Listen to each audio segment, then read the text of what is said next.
آپ صلی اللہ علیہ وسلم نے فرمایا کہ جب بھی تو نماز پڑھ تو اس کو زندگی کی آخری نماز سمجھ کے ادا کر کہ بھئی یہ نماز میری آخری شاید نماز ہے، اس کے بعد شاید کیا پتہ میرا جنازہ ہو، مجھے نصیب ہو نہ ہو، یہ میری نماز آخری نماز ہے، یہ نماز پڑھ۔ اور فرمایا کہ دوسری بات فرمایا وَلَا تَكَلَّمْ بِكَلَامٍ تَعْتَذِرُ مِنْهُ غَدًا، کہ فرمایا ایسی بات مت کر کہ جس کے اوپر تجھے بعد میں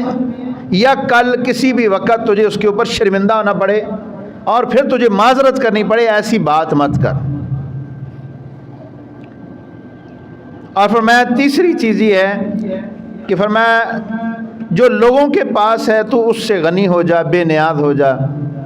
جو کچھ تو نے مانگنا ہے اللہ تعالیٰ سے مانگ، لوگوں کی جیبوں کے اوپر، لوگوں کے مال کے اوپر نظر مت رکھ۔ فرمایا یہ تین باتیں یاد رکھ، فرمایا تو کامیاب رہے گا۔ تو اس میں سے جو ہمارا موضوع ہے، ہمارا عنوان ہے، وہ یہ ہے کہ اول تو یہ کوشش کرے انسان کہ نوبت ہی نہ آئے، ایسی بات ہی نہ کرے کہ بعد میں اس کو معذرت کرنی پڑے۔ انس بن مالک کہتے ہیں رسول اللہ صلی اللہ علیہ وسلم نے فرمایا ایاکا، فرمایا تو بچ اس بات سے کہ تجھے ایسی بات نہ کرنی پڑے جس پر تجھے پھر بعد میں معذرت کرنا پڑے، فرمایا اس سے بچ۔ یعنی وہ بچپن میں ایک ہمیں سبق سکھایا جاتا تھا کہ تولو، پہلے سوچو، کیسے ہی سدھار صاحب، سوچو تولو، ہاں جی، پہلے تولو پھر بولو، یہ ایسے ہی ہے کہ یعنی پہلے سوچو پھر تولو پھر بولو، یعنی ایسی بول نہ کرو کہ بعد میں پھر شرمندہ ہونا پڑے،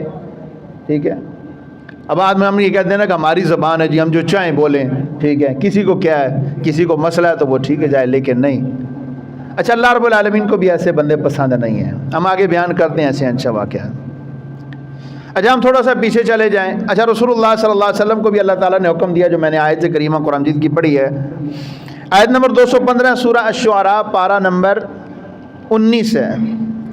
اللہ رب العالمین فرماتے ہیں پیارے پیغمبر صلی اللہ علیہ وسلم وَاخْفِضْ جَنَاحَكَ، اپنے دونوں بازو جھکا کے رکھ، بچھا کے رکھ، لِمَنِ اتَّبَعَكَ مِنَ الْمُؤْمِنِينَ، مومنین کے لیے جو تیری پیروی کرتے ہیں ان کے لیے نرمی اختیار کر، عاجزی اختیار کر،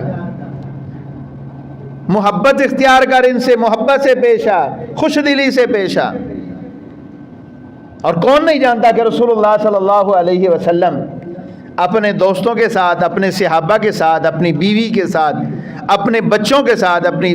تمام جتنے بھی